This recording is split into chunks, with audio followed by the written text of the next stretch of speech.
Here at the Historical Society, our vision is a world where historical understanding is the cornerstone of a healthy democracy.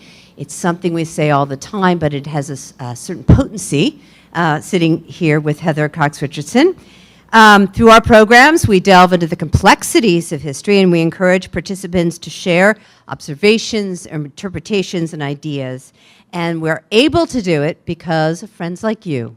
So thank you so much. I'm so pleased to see members of our board here, Hillary Rayport, Paul Sandman. Thank you so much for coming, everyone, and for supporting us. And it is an honor to welcome Heather Cox Richardson. She is the author of many books about American politics, including the best-selling book that you could all hold up for me right there. And I'm sure you know about her daily newsletter, Letters from an American, which has over 1 million subscribers. I want to note, I would be remiss if I didn't note that today's letter, the first citation, was from John Adams at the Massachusetts Historical Society. I just want to mention that. Thank you. Which was not an accident, by the way. Thank you. That was a gift to Sarah Giorgini, who works here. Thank you so much. I didn't think it was an accident, but what I did know, it was a cheap applause line, and I'm glad it worked. Heather's a professor of history at Boston College and written widely for popular publications, and her work has appeared in The Guardian, The Washington Post, New York Times, Chicago Tribune, among others. So the first thing I want to say as we sit back for this conversation is welcome back to the MHS. It is always a pleasure to be here.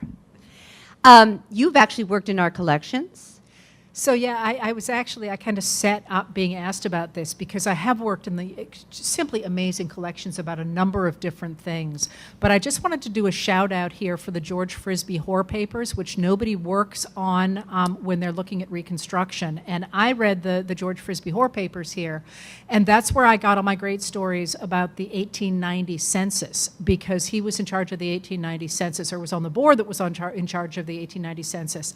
And the collection of that 1890 census was so bad that his wife writes to him and says, "You literally have people who cannot read trying to collect the census. Can you get your acts together?" And if you know anything about American history and the history of the censuses, you know that the 1890 census is infamous because they couldn't figure out how to collect it. There were lots of people who couldn't read. They finally we have some preliminary numbers from it, but they finally got the books together. The books were all written, of course, in water-soluble ink. They put all the books in a room, and the room caught fire, and they put it out with water. Oh. So by the time, accident? I think not, because that was all supposed to establish the fact that it was worthwhile for us to get North Dakota, South Dakota, Wyoming, Montana, Washington, and Idaho. And the Republicans kept saying, it'll be worth it because we'll discover how many people there are in them in the 1890 census. But the reason that that's really interesting is because after the Hoare thing, they get a new director of the census to clean things up, and he gets to the piece about what has always been in previous censuses, the frontier line, and he's like, screw it, I don't have time. We don't have a frontier line any longer. 1890 census. 1893, Frederick Jackson Turner writes the significance of the frontier in American history, and he starts with the 1890 census proves we no longer have a frontier line. The frontier's closed. All happened right here, folks. Oh, there you go. Oh, wow. Well, thank you so much. So anybody who's now looking for something to write about, the Frisbee Hoare papers. Well, just for the people who are interested in Reconstruction, nobody thinks to look in the Frisbee Hoare papers for stuff about Reconstruction because he's from Massachusetts, but he's actually in charge of the Committee on Reparations. That's not what it's called, but in the 1880s. And so there are tons of letters from Southerners going, yeah, they took my cows. And I think it's a really underutilized source. All right. I think you've done a great advertisement for him. So I'd like to talk a little bit. I was reflecting about a sentence and a theme that goes through the book. Every so often you drop it. An idea that's prevalent in society, even now. You talk about hierarchies as systems of power. And also the feeling that some people are better, that some people have an idea that some people are better than others, and that is the reason that some people, a small group of people, to which the person thinking that always belongs, should actually be the rulers. And that got me thinking how much we are I don't want to say indebted, but how much we are creatures, even here in 2024, of the 19th century. So many of us in this room, I'm going to do a little poll, and people at home, if you want to raise your hand too, it won't count, but you feel free. How many of you remember the story of George Washington chopping down the cherry tree? Well, I'm going to call that an overwhelming success. Now, this story, when I say it's from the 19th century, it's from 1800, and it is a biography of Washington written by Parson Weems. It is not true, right? It is not true.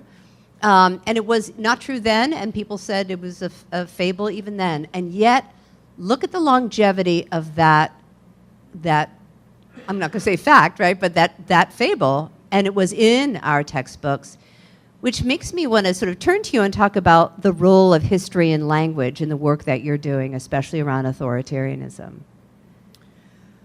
So just for fun there,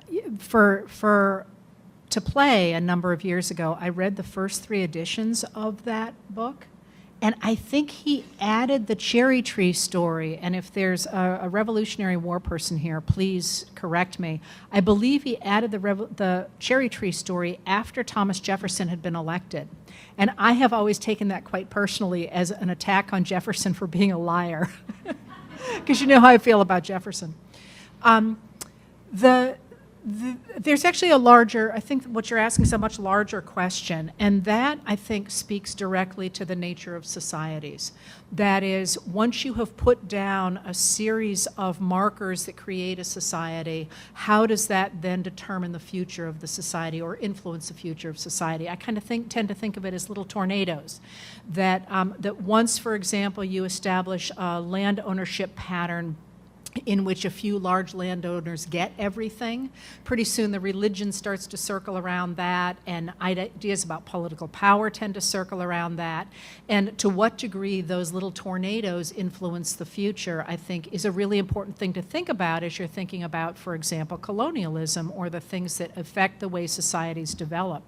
In the United States, I think it is not unreasonable to argue that those two ways of looking at the world, that some people are better than others and have the right to rule, and that we are all created equal and have a right to be treated equally before the law and have a say into our government, have always been in tension. And one of the things that worries me a lot when we look at the present moment and people say, oh, this is fascism, there seems to be inherent in that the belief that it only started in the 1920s in the United States. And yet, if you look, for example, at the German laws establishing racial categories in Germany, where did they look for a pattern to do that? They looked to the United States, to Jim and Juan Crow, and to the indigenous reservations in the West. So if you look at those two things as strands that follow through our history, and sometimes one prevails and sometimes the other prevails, I think you can see that they have been in tension, and that we are in a moment in which a significant number of people have embraced that idea that they should rule over others. The real question is, how do you shift people away from that back into the camp of we have a right to be treated equally and have a say in our government? And you know, my reliance is on history and language. Yeah. But I think it shows the power of history. I would say everybody's forgotten the Thomas Jefferson connection, but the resonance of that story shows the power and the longevity. And so harnessing a history argument, a nature argument, a universal, it's always been so, argument. You talk about how it gets kind of co-opted by authoritarianism. But you also mentioned this, worry about fascism. We're all familiar with the idea of American exceptionalism, that, in fact, the United States is God-ordained or very exceptional. And I found reading your work that there seemed to be almost a kind of shock and naivete among the American public, that they used to see themselves maybe as free of those totalitarian impulses, those authoritarian impulses, and that they don't necessarily recognize it when they see it. I don't know how. So I think that's a really interesting observation. I think that is probably true since World War II, with the idea that somehow the United States escaped from either communism or fascism, and therefore our norms would hold going forward. But I think that it has people forget that, in fact, in the United States, we did not have a democracy in the American South and in much of the American West, but let's look at the American South right now, between about 1874 and 1965.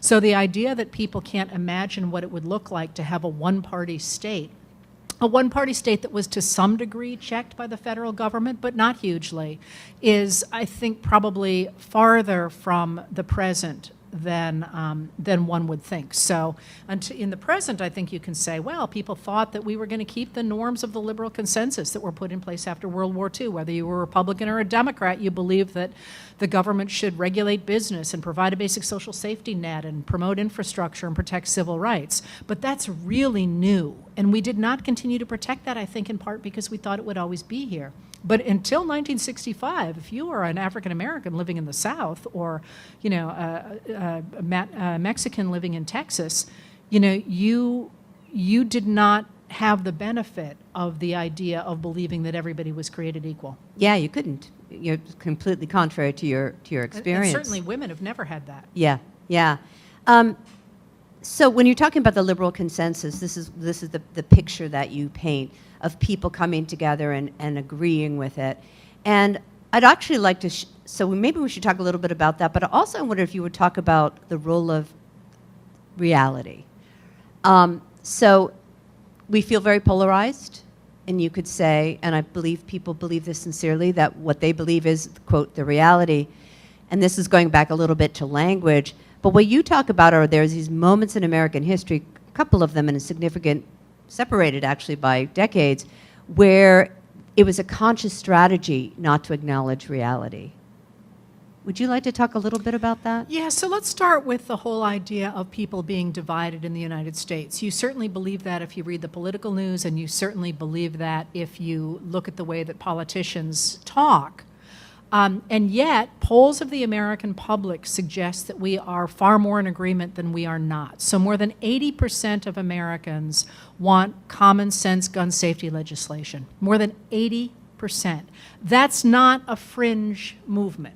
More than 80%. You can't get 80% of people to agree which direction north is, right? More than 80%. Last statistic I saw was, I think it was 70% of people want to see Roe versus Wade codified into law. Once again, not a fringe position. Right. And if you go through a whole series of these hot button issues, you discover that the American people generally like a government. We might disagree about the edges of it, but we want the liberal consensus. We want business regulation. So that, for example, I don't know if you saw the story yesterday in Politico, that pipelines that are being overseen by the gas companies themselves are all rupturing. We actually want the government to regulate business. We want the government to provide a basic social safety net. Go ahead and try to take away Social Security or Medicare. We want infrastructure. Even some Republicans came around to the Bipartisan Infrastructure Act, and we want the federal government to protect civil rights, especially in the states. So most of us agree on that. The question then is, how do you radicalize a population to stand against that? And on that, I think I am perhaps in a different place than some of my colleagues are, in that, my inspiration comes from people like Hannah Arendt and Eric Hoffer, who in 1951 wrote the book about true believers. And what was great about Hoffer is he wrote this book and he said, let's stop worrying about Hitler and Mussolini. And you read that and you're like, dude, they were kind of important, right? But what he says is every generation has Hitlers and Mussolinis. The question is, why do people follow them? Because they don't always follow them. And then I was like, okay, I'm on board now. And what he argued, and what people like Arendt and Joseph Heller and George Orwell talked about, was the way language could be used to polarize society. What Hoffer added to that was the idea that you needed to create a population that felt that it had been disfranchised, either politically or socially or religiously or culturally. And once you had a group of people who thought things weren't going as well as they were somehow in the past, they could be radicalized to believe that one person could come in and make everything better again. But the key to that is the way that you pull them all together is to say, you used to be really important, and you know why you're not anymore? Because of them. Mm-hmm. And who them is does not matter. You need to create the enemy in order to pull those people together. And once you have done that, and once you have turned a group of people against an other, they are psychologically committed, because the worse you behave to that other, the more you have to continue to buy into that strong man. Because if you walk away from that, you have to recognize that, in fact, that other was never the enemy. You were the enemy. And, you know, my comparison in the modern era is always Bellatrix Lestrange, who the more Voldemort abuses her family, the tighter she clings to him. And that's something that both Arendt and Hoffer recognize. And, of course, Orwell talks a lot about how language can be used to do that. So that ability to use language to radicalize a population, I think, you know, you can see pretty clearly what's happened in the United States in the last 40 years. We got a group of people who believed that they had a government that was going to protect them. We got a bunch of neoliberal legislation that moved as much as $53 trillion from the bottom 90% in the United States up to the 1%. And so you had a disaffected population that as the middle class gets hollowed out and manufacturing leaves and so on, and they are ready to be radicalized. And people tend to forget that when Donald Trump ran in 2016, he was the most moderate Republican on the stage. He promised to bring back manufacturing. He promised cheaper and better health care. He promised fairer taxes.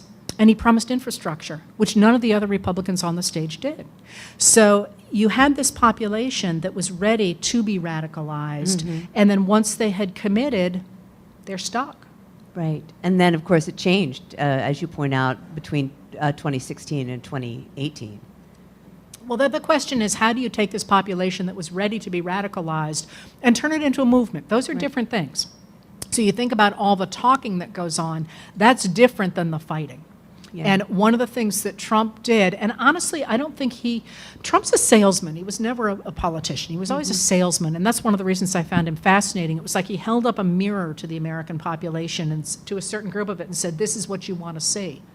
But he took those people and he convinced them, first of all, that they were the good guys and those others were the bad guys. So he put, you know, his wand of, you know, legitimacy onto the Proud Boys and the Three Percenters and the neo-Nazis and the KKK and all the people who showed up in Charlottesville, Virginia in August of 2017. But then he got them to fight, and he got them to fight against things like Gretchen Whitmer shutting down the government, against the Democratic governors, for example.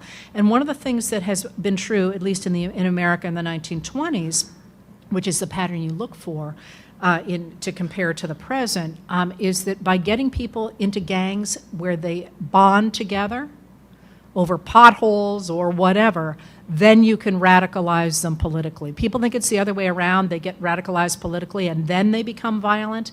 Donald Trump recognized it was the other way around. You could make them violent and then they were ripe for the political radicalization. Now we're in this wonderful, fascinating moment where of course, they fought for Trump on January 6th. And the real question, what really had me on the edge of my seat for a long time, is can he turn them out again? And the fact that he has not been able to, despite his many calls for them to turn out, get anybody to come out and fight for him. I don't know if you know, the one that really had me watching very closely was the truck convoy that was supposed to go down to the border a few months ago. A few months ago. 19 trucks showed up. There were no semis, and they were all like F-150s. Well, I could find that many F-150s in the supermarket, right? So, in supermarket parking lots. So that's a really good sign that fever might be breaking. So, there's a little applause there. So you talked about the movement of wealth and the concentration of wealth. You do a lot of defining and a lot of challenging of things we think we know about, and one is, for a lot of us, capitalism and democracy go together, and you dispute that. Yeah, I dispute that in many different ways, let me tell you. But I think what is probably of most interest here, although I do have an interesting new idea about capitalism, which if we have time, I'll tell you about. I think one of the things that came out of the Cold War and the dissolution of the USSR in 1991 was a belief on the part of American advisors, especially in the former Soviet republics, that democracy and capitalism went hand in hand. So as long as you got capitalism into those countries, democracy would follow. And of course, we know that's not the case. We know now you can have capitalism without democracy, and we're seeing it around the world, and we're seeing it in part in a movement for what's called illiberal democracy in a number of countries.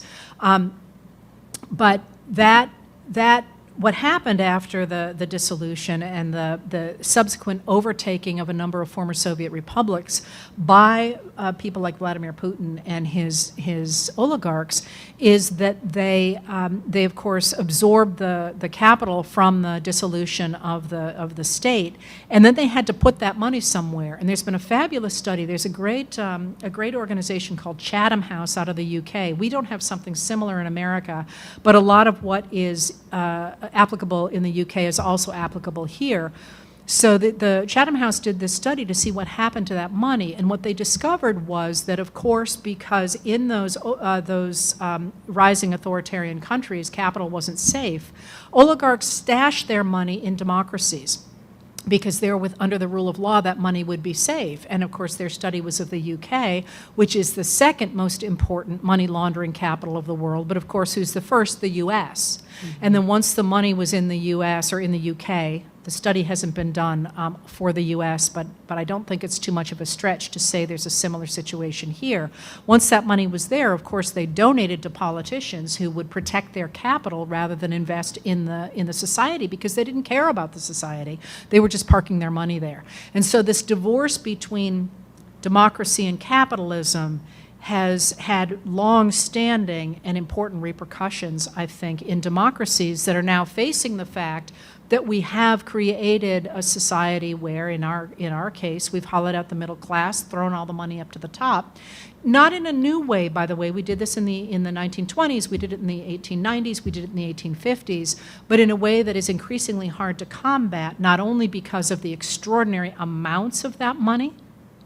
Did you see that woman last week is herself paying a penalty of $1.4 billion? That's her penalty? And she's like, yeah, okay. It's not only the money, it's also the change in media, so that you not only can buy up legislators, you can also flood the media in such a way that you then turn around and control the narrative. Right, right. So you just dropped a little hint there that you have a new thought about capitalism. Would you like to share that with us? It could be breaking news. I will, and yes. It could be wrong. But I was teaching a couple years ago, and I was teaching in the World History Survey, and I was doing my lecture on capitalism. And I started writing, and I thought, wait a minute. Lincoln talked about capital, and he talked about capitalists as people who have money. But when did they start talking about capitalism? Because we talk about it like it's an economic system. So when did they start using the word capitalism? So I did a search. Like, when did they start using the word capitalism? And you know what's really interesting? You know, in the United States, the word socialism, now people use interchangeably with the economic system. But in the 19th century, socialism was a political system.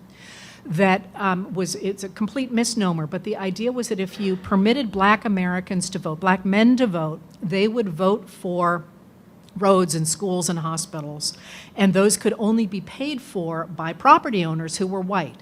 So the idea of poor people voting meant a redistribution of wealth from white people to black people, primarily in the American South, and this, they said, was socialism, right? With a small s. Yeah, small s, socialism, yeah. So I'm reading this stuff about capitalism, and it appears to me that when it is first advanced in the late 1880s, mid-1880s to 1890s, they're using it to stand opposed to socialism. So rather than letting poor people control politics, this is letting people with capital control politics. So rather than it being an economic system, although it grows out of the fact these guys have more money than God, it's the idea that people who have money should be the ones who have the deciding votes in society, not the people who don't. Isn't that cool? Somebody should go write a dissertation on it so I can read it, and then I don't have to do the rest of the work. But that also shows the power of teaching. It's, teaching with students, and you get these ideas. I'd like to take a little bit of a turn and talk to you as an author. So there's a truism that everybody has a book in them. That may or may not be true, but I can say for this crowd and our folks online, they either write books or they want to. So I wondered if you talk a little bit about the writing process. Your book is a very interesting structure, so it's in 3 parts. And I thought we were starting, in the past, which it looked like we did, and then you actually take us in the second part through the Trump years, pretty close to today, your publication date. But then you go back into history in the third part. Could you talk a little bit about the structure and how you got there and your process?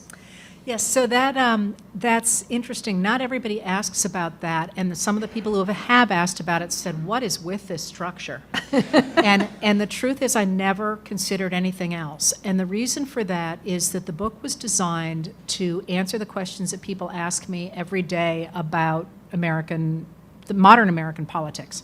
What's the Electoral College? How do the parties switch sides? What was the Southern strategy? What do we care about in the Constitution? That kind of stuff. But what I realized pretty quickly when I started to write is what people ask me every day is, how did we get here? What on earth is going on? And how do we get out? So it begins with the 1937 Conservative Manifesto that takes on, at that point, Franklin Delano Roosevelt and the Democrats, their New Deal. And what happened was that when Roosevelt's elected in 32, a lot of people who really loathe his ideas think he's going to be a flash in the pan. So they don't worry terribly because they think he's going to be out in 36, and then he's reelected in 36. So in 37, a group of Republican businessmen try to make common cause with the racists and the sexist traditionalist fundamentalists in the American South. And they come together literally over lunch, and they write a manifesto. And what they say is they say that the government has no business regulating business, that businessmen should be allowed to do whatever they want because they are much more efficient workers, much more efficient in terms of managing the market forces, and that they will move society forward better than anybody else can. Mind you, this is like 8 years after the Great Crash, but I digress. The federal government had no business in the basic social safety net because that belonged to the churches. The government had no business in promoting infrastructure because that too should be managed by private enterprise because there was money to be made in it. And finally, that there was absolutely no way that the federal government should be involved in any kind of civil rights, that in fact, that the federal government needed to stand back and defend home rule, they called it. Well, what really struck me about what happens is they write this manifesto, they're circulating it secretly, somebody leaks it to the New York Times, it appears above the fold, and everybody runs like little rabbits away from it because the Republicans want to criticize FDR on their own hook, and the Democrats don't want to be seen criticizing their president. But if you look at that argument, isn't it exactly what we're seeing nowadays? I mean, that's it, right? So I started with that, went through, I think, Trump's election. Mm-hmm. No, the inauguration speech, American Carnage. Do you know? I wrote at one point about American Carnage in one of the nightly letters, and I got the nastiest letter from somebody who's like, "How dare you characterize him that way? That's so inappropriate." And I'm thinking, dear God, it's his words, not mine. And then, so we did Trump, I did Trump, and then the trick to the third section, it's my favorite, because it's a how-to manual. Because if you think about the fact that this country began with a very few propertied white men declaring that they were equal, how did we expand that to become a world in which we can at least imagine that we all should be treated equally before the law and have a right to a say in our government? So I tried to go through 10 different ways in which marginalized people had spoken up about the meaning of American democracy and had kept it front and center, the Declaration of Independence, ever since, to insist on their inclusion. Yeah, we're back to the 19th century. So in some ways, that is when we sort of become America. I wanted to talk to you a little bit, too, about public history. So it's something we talk about here at the MHS. You've been to these programs, you know. And, of course, public history is defined as any kind of interaction with the public, whether it's at a museum or an archive or a library or a national park. or a certain kind of writing, and you have become, if I may say, a public history rock star. And part of it is... It's a pretty low bar. Well, Heather, I didn't say it was cool. I'm just saying. You are a public history. Could you talk a little bit how you got started down this path? And I sort of know a little bit of the story because you and I have something in common with cobblestones. But it's almost like you started on this path and you didn't know where exactly you were going. So, oh yeah, I mean, believe me, I never intended to start the letters or anything. I like writing books. But I grew up in a small town and we didn't really have access to much television. There technically were 3 channels, but they were in a constant snowstorm. And we just didn't, what we had was people telling stories. Right. And we made sense of the world through our stories. And that's just, that. In fact, 2 of the guys I grew up with have just gone onto YouTube where somebody got them talking about stories. And it was just like, oh, I remember this. It was great. So I always thought of understanding the world as being through stories. And by the way, I think you can see this in President Biden. I think one of the reasons he doesn't always interface well with the New York Times is because he makes sense of the world by telling stories. And they're like, come on, get to the point. And he's like, I am at the point, right?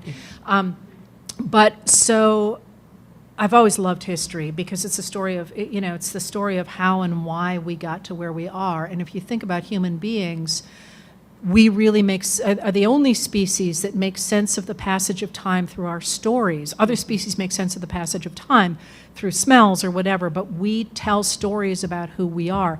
And so I was always open to other ways of telling those stories.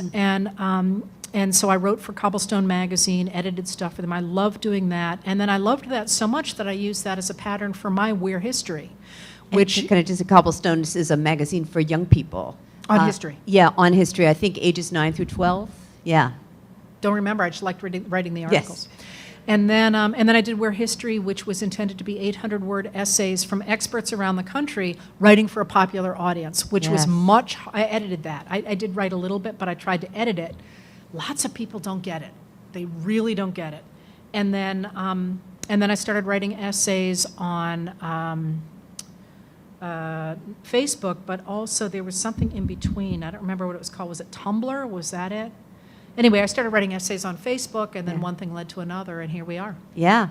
Yeah, and it also taught you how to write, and write, fairly quickly and cogently and... No way. It still takes forever and all that. Well, but you know what? I actually think for those people who want to write, I think what makes the difference with what I do is I am never afraid to say I don't understand. And so many people write stories in newspapers, and they seem to think who the head of the Securities and Exchange Commission is, or that what the G20 is, or that what the Committee on Oversight is doing. And so I'm always willing to say, I don't understand this story, let's dig into it. And once I understand it, then I can explain it to other people. Got it, yeah. So I should let everybody know you are going to get some breaking news, that one of the things you ask an author you're about to chat with is it okay if I ask you about your next project? Because you don't want to give them angst, right? So I actually know about the next project, and I'm not going to tell you. That's right. But it was actually a list of 4 projects, and I heard about 3 of them, but I wondered if you would talk about the one that you tossed out, number 4. Yeah, the book that if I could find a way into it, I would write it. And it may show up sometime in the future, but it's the incredibly important moment in which we're in that highlights the importance of our federalist system.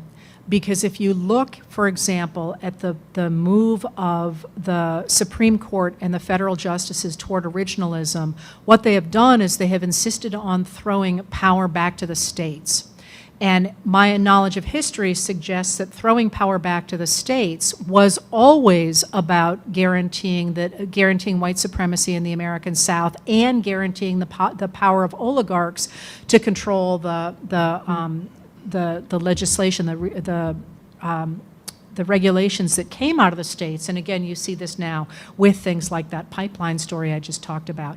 But it strikes me that there's more going on simply than racism and sexism in that. because I think if you push it back to the Virginia and Kentucky resolutions, which is really when you start to see Jefferson really, Madison writes the Virginia resolution, but Jefferson changes it a lot before it becomes public, and that's at the end of the 1700s. What you see, I think, is not just those isms that I talked about, but rather a way to concentrate power. And so it's a way into authoritarianism. And then you can follow that forward to see where we are in the present. And we have things like, for example, the fact that theoretically with a states' rights system that is being argued for by things like the Dobbs versus Jackson women's health decision, by all the state fights we have right now going on over gerrymandering and over voting and so on, what you see, I think, is not only all those things I talked about, but also the imposition of minority rule over a majority. Mm-hmm. And I look, for example, I read through Antonin Scalia's decisions, and Michael Vornberg from Brown is over there, and he would probably at least be into this, if not maybe disagree. And he talks about the importance of states' rights, because what that does is it makes voters closer to the system. Mm-hmm. But that's the exact same freaking thing that James Henry Hammond said in 1858. And that Frederick Jackson Turner said when he said, slavery didn't matter, which is what he says in one of his books. Slavery didn't matter because people eventually came down to do the right thing, and all that mattered was that voting took place at the local level. And I'm thinking, slavery didn't matter to whom, dude? Right, because Hammond was a big apologist for slavery. Mm-hmm. Yes, big slave owner, big apologist, yeah. So I think somebody's got to figure that out and really nail it down. And I did something with Michael Steele, former RNC chair, and he was like, the pendulum swings. It goes one side, it goes to the other side, and that's just the way the system works. And I'm not sure that's good enough. But I also feel like there wasn't a storyline in that was anything that I'd want to read. Okay, because it sounded like you're writing it right here. So no, I threw it out. All right. So that's it. That was you'll it. never read that. You got never read that again. All right. I couldn't find a way in. I have one more question before we turn it over to the wisdom of this room and the world. And it has to do with your title, Democracy Awakening. And I want to know, is awakening a verb or a noun? And is it happening now? Did it happen previously? Perhaps, I'm just going to say, the 1850s? It's, in that title, it's a verb. Democracy is waking up. And the reason for that, and if we had a book, you can see it's a sunrise. I insisted on that because it embodies what's in the book. And the reason for that is because you hear, and in fact, I heard about it just today, how much we look like the 1850s. And people talk about a civil war, and they talk about, losing our democracy to authoritarianism, all of which is absolutely on the table. Make absolutely no mistake, that could happen in America. It has happened in America. And it certainly could happen again. And I don't think Americans realize how close we are to that and how quickly it could happen.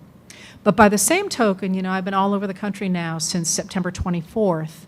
And even before that, I think what I have seen is what I saw in the 1850s in the first several books. And that's that, if you looked at America in the early 1850s, you looked at a world in which it certainly looked like elite enslavers had won. They had taken over the presidency, they had taken over the Supreme Court, and they had taken over the Senate. The North held its own in the House of Representatives by sheer dint of having more people. But really, the Democratic Party was operating under the orders of the elite enslavers, and it was running the country. And most Northerners didn't pay any attention. I mean, they're coming through the Erie Canal after 1825. They're moving into the Midwest. They're moving into Lakota land. They're living this economic, hopeful dream that says it doesn't really matter who's in the White House. And then in 1854, the Southerners pushed through the House of Representatives the Kansas-Nebraska Act. And the Kansas-Nebraska Act overturns the Missouri Compromise of 1820, which said that the northern land that stretched from the north, except for Missouri, above the southern border of Missouri, would be free. It would be free land. And anything below that could be slave territory, but above that would be free. And they overturned that in the spring of 1854. And the day after that happened, the thing that was really at stake here was not just enslavement. What was at stake was the fact that if you took that territory and you made it slave states, you moved even a single enslaved person into those states, the federal government was going to have to protect that property under the Constitution. So that giant area was going to become slave states, and those slave states could work together with the southern slave states in order to overturn American democracy altogether in the North. America was going to become a slave-owning country. And the elite enslavers like James Henry Hammond were very open about this. And if you look, for example, at the Cornerstone speech of March of 1861, Alexander Stephens, who becomes the vice president of the Confederacy, he was from Georgia, says, we're going to take over the world. We're going to have this new system. We're the ones who figured it out, and we're going to take over the world, and we're going to be the leaders of the country. Look, we got all the money, we got all the civilization, we got all the art, we got everything. We're the ones who are going to run the world. And with the passage of the Kansas-Nebraska Act in spring of '54, a bunch of congressmen, 30 congressmen meet, and they hold a meeting in Washington, D.C., in the home of the boarding house of Edward Dickinson, who is a representative from Massachusetts, whose daughter, Emily, writes poetry. There are only 6 people in the 19th century, and they do the rest with mirrors. But they come together and they say, listen, we don't agree with each other about transportation. We don't agree with each other about immigration. We don't agree with each other about finance.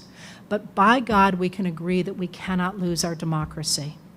And in 1854, they decide to go home and talk to people about it. By 1855, we have the anti-Nebraska candidates running for office. By 1856, we have the Republican Party. By 1859, we have Abraham Lincoln articulating not only that they stand against elite Southern enslavers, but they want a government that responds to the needs of ordinary Americans. By 1860, people have elected him to the White House. By 1863, he has signed the Emancipation Proclamation, outlawing human enslavement, except as human enslavement as a system of labor in the United States. And by November of 1863, we have the Gettysburg Address, dedicating the nation to a new birth of freedom and a government that is of the people, by the people, and for the people. That happened not because of people like Abraham Lincoln. That happened because of the ordinary Americans who woke up and said, I will not put up with losing my democracy. And when I look at the fact that in 9 years, they went from the enslavers get it all to they get nothing, I think we can do it again today. Love it. Thank you. All right. Good. Thank you. All right, let's take a few questions, and I know Carol's going to go out in the audience. And Carol, while you find one of our shy people there to do it, I wonder, Olivia, is there anything online that you would like to share? Any good questions?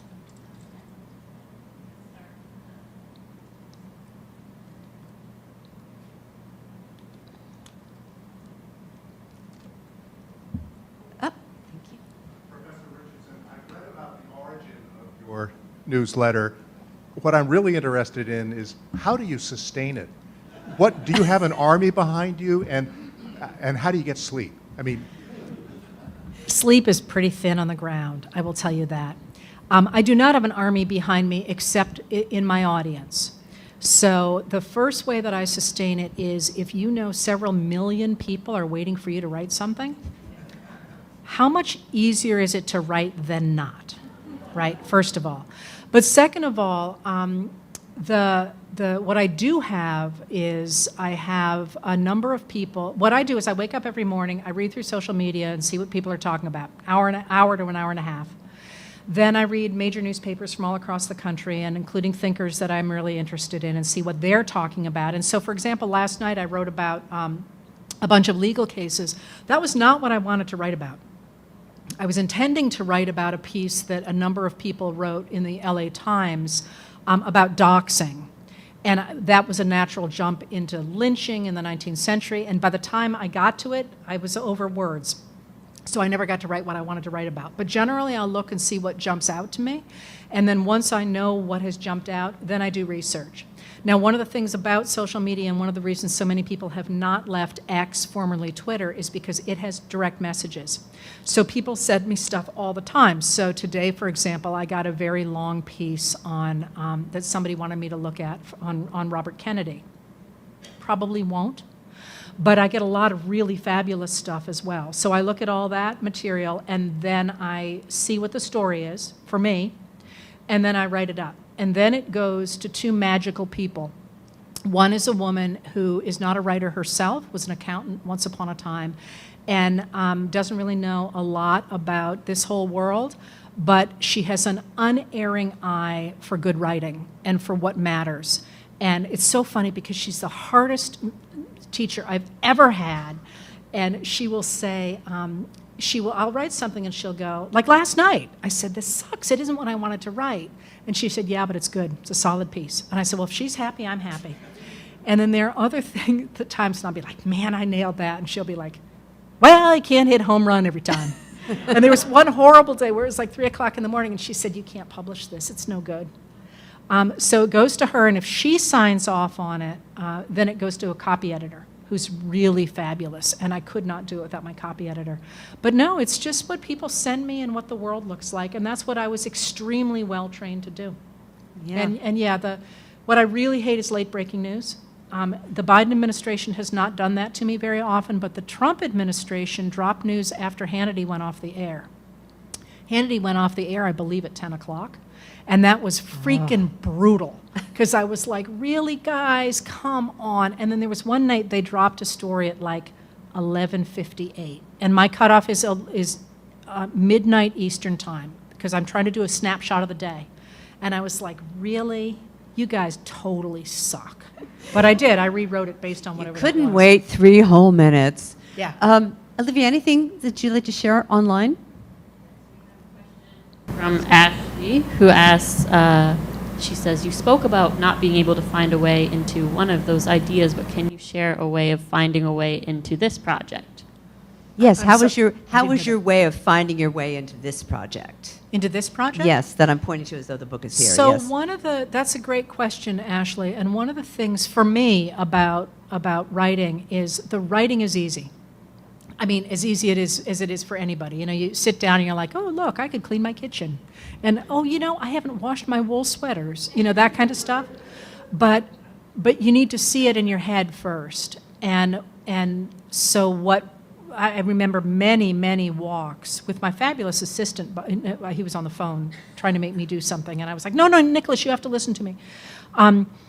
Walking and figuring out what the story was. And so when Catherine talks about the 3 projects that are there now, I need to see it in my head. And once I see it in my head, then all I got to do is write it. And the writing, for me, somebody said to me many years ago, I was a very good writer, and I said, how do you do that? And he says, can't you hear it? Like, no, I can't hear it. Who hears it? I can now hear it. And when it sings to you, then you know you've done it right. So that book was just, I knew I wanted to write essays. I wrote the book, and it didn't sing. They were essays, and they didn't sing. And I put it aside for about 4 months, and I went back to it, and it told me a very different story than I thought I had written. It told me it was a story about authoritarianism and language and history. And in the next 3 months, I rewrote about 80% of it because I could hear it. I mean, I could literally hear it in my head as I was writing it. And then, of course, it sang. So these next books, they're not singing yet, but I know there's enough there that they will. And once they do, people say I write books so fast. Well, I write them fast, but there's one that will come out someday, God willing, that I've already put more than a decade into trying to figure out. And to think, yeah. But you trust your process. So actually, the advice is listen for the melody. Questions here. Oh, Lisbeth. We have, and then maybe Lisbeth. Yeah. Good evening. Hi. Hi. Would you speculate on the pipe dream of eliminating the Electoral College and moving from that pipe dream to a reality? So you're setting me up because you know Jefferson's involved, right? That's right. It's Jefferson baiting. So the issue of the Electoral College is even bigger than the Electoral College because we're in a real crisis in this country because right now we do not have a representative democracy. Our system has the pieces in it that have enabled a minority to take control. You can look at the Supreme Court, for example. You can look at any number of different ways in which that's happened. Now, the Electoral College has its own problem because, of course, when the framers were putting it into the Constitution, they didn't know about airplanes, and they certainly didn't know about steel frame construction, 1873. And once you get steel frame construction, you can have giant cities, which they couldn't even begin to imagine. So now we have this extraordinarily skewed system in which the cities are underrepresented compared to the rural areas. And then in 1929, after the census of 1920, shows that more people are living in cities than are living in the country, and there are those dangerous things called immigrants. That's when the House of Representatives caps the number of people in the House of Representatives. And when it does that, it also skews the Electoral College. We also, by the way, I rarely talk about this, but we also have between 1889, 12 months between 1889 and 1890, we have the addition of those 6 Western states with the explicit intent that they will protect the Senate for the Republicans and keep the Electoral College toward at that time the Republican Party, but toward rural states, which is how we are now. So we have a bigger problem than just the Electoral College, but the Electoral College itself is indeed a terrible problem. Now you got the Popular Vote Compact, which a number of states are trying to do to say that they will support the popular vote regardless of who it is. That's not going to help us in 2024. Now, one of the things that I'd like to get rid of it. We've been talking about this for a long time. And we, in history, American history, tend to amend the Constitution in waves, and we're overdue for a wave of that. But that being said, if we can't get all the way to getting rid of it, it is important to remember that, in fact, it was designed to be representational as opposed to winner-take-all. The winner-take-all system comes after 1796 when Thomas Jefferson recognizes that if he'd had Virginia, he could have won the election in 1896, and so he convinces the Virginia delegation to go winner take all, and after that every state very quickly does so, except now in the present Maine and Nebraska. If you could at least get us back to a representational system and tack onto that the idea that populations are going to be represented at least in the Electoral College, if not in the House of Representatives, although that too, Danielle Allen writes about that all the time in the Washington Post, and it kills me because you write about Trump, it gets 7,000 comments. She writes about the Electoral College and it gets 7. I'm exaggerating, it gets like 300. But at the very least, that would even out the Electoral College. And that's not a partisan problem, by the way. That's a democracy problem, because you cannot have a viable democracy if a majority of the people feel that they are being ruled by a minority. And that's where we are right now and have been for a while now, and that's a real problem. Thank you. Elizabeth. Thanks, Carol. Hi. I wanted to ask you about the role of the media in our current polarized politics. I can't think of anyone who has a better handle on the wide range. You read so much that you digest for us on a daily basis. There are many people who feel that the situation has been intensified by media that it sells itself through encouraging people to have to the extremes. And we certainly know about the MSNBC versus Fox kind of situation. But on the other hand, we have also know as U.S. historians that the press has always been politically affiliated. So I'm just wondering what you see as, if you do see any particular danger in the current moment in the way that the media of all sorts, from social to print, is intensifying or not, and maybe there are more important sources for our polarization. But I know many people who will say one day, I'm letting my subscription go to the Post or to the Times or whatever. So that's a really complicated question, and I'm going to end up in a very different place than anybody has said before, in public anyway. We have a lot of issues. We have the social media phenomenon, which is in fact polluting democracies around the world, because they're flooding people with micro-targeted information that convinces them to think in a certain way. And you've all by now heard of Cambridge Analytica from 2016, but nowadays, as Media Matters says, Rumble is doing it in real time in front of us, that you get fed certain algorithms. And one of the things that has sort of married to that is the problem of the corporatization of media, in that it's supposed to be turning a huge profit now, and that encourages clickbait. And you've seen that in the fact that the headlines rarely actually match the stories because they want you to click on them. You also get the radicalization of people on platforms like Twitter, because many people don't know this, but you can monetize your Twitter account by getting a lot of people to click on it and then having ads placed near you. And that, if you've ever played on X, for example, and you're like, there's some really bizarro takes, and you're thinking, who even, what are they even up to? That's what they're doing. They want people to click on them, and so they get more and more and more out there. But there is also, I think, and that's a real problem, and that's maybe the problem.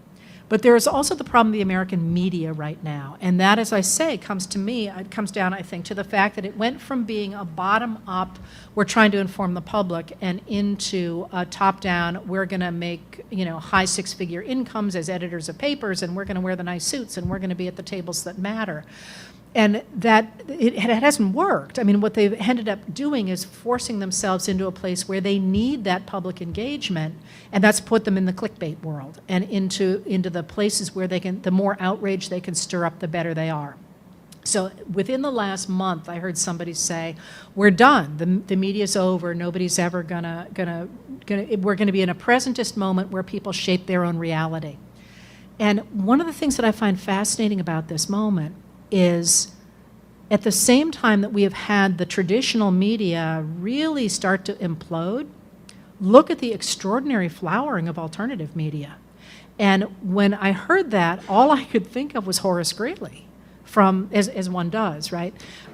Who starts the New York Daily Tribune as an attempt to get away from the clickbait of the earlier New York newspapers and provide fact-based information to the American public. And if you look at platforms like Joyce White Vance's, for example, or Judd Legum's, or The Bulwark, or of course, there are all kinds of people I'm not going to think of. Who would have thought that Joyce White Vance, who writes how many of you read her every night, subscribe? Look at this. You've seen those things. They're this long, and they're like, oh, did you notice he paused slightly before he said whatever word? She would never have been able to get a voice in traditional media, and now she's a mover and a shaker. So in the long term, I'm not really concerned about the American media at all. I think what we're going to do is find a bottom-up model again, where people say, hey, listen, I can speak to Dr. Volz, who does environmental stuff. Great read. Where people... Laura Rosen. You can't go through a day in foreign affairs without reading Laura Rosen. Those are not people who would be in any other newspaper. So I think probably what we're going to see is the conglomeration of new kinds of newspapers that are mission-driven again, that don't make gazillions of dollars, but that return democracy to the center of our society, not to the middle. And so in the long term, I worry less about it. In the short term, it's just, if you look, for example, at the interview that the head of the New York Times did with Ben Smith the other day for Semaphore, it's like, really? He says, well, people aren't that interested in democracy, so what they're really interested in is and so that's what we report on. And you're like, you're the freaking New York Times. Mm-hmm. Like, really? Remember when Eric Sevareid said we have to care about democracy? Apparently not. So in the long term, I'm not terribly worried, but I think in the short term, we do have a problem. I do think that it would be nice if people paid a little bit more attention to those who don't necessarily have a masthead, but who are really speaking to really important issues and having a lot of traction. So what you're really saying is that's a moment of, may I say, democracy's awakening. There we go. Well, listen, we are at time, and I want to thank everybody for this evening. Thank you, Heather. Everybody just join in with me. Thank you. Thank you so much. And And thank you to the hundreds of people online. Thank you so much. Now you can go have dinner. My colleague is going to come and whisk you away. We're going to put Heather outside so she can sign your books. I see so many Like books a out puppy. there. That's right. And behave yourself like a puppy. And if you don't have a book, we are selling them so she can sign them. But I want to thank you all for coming out tonight. I just, we like to do things that are very special here at the MHS, and I hope you'll agree that this was one of them. We also have some terrific events coming up this month, and our Making History Gala is on June 6th with a featured speaker I believe you've heard of, Doris Kearns-Goodwin. So keep an eye on your email for more information about upcoming programs and visit our website for the latest. Thank you all.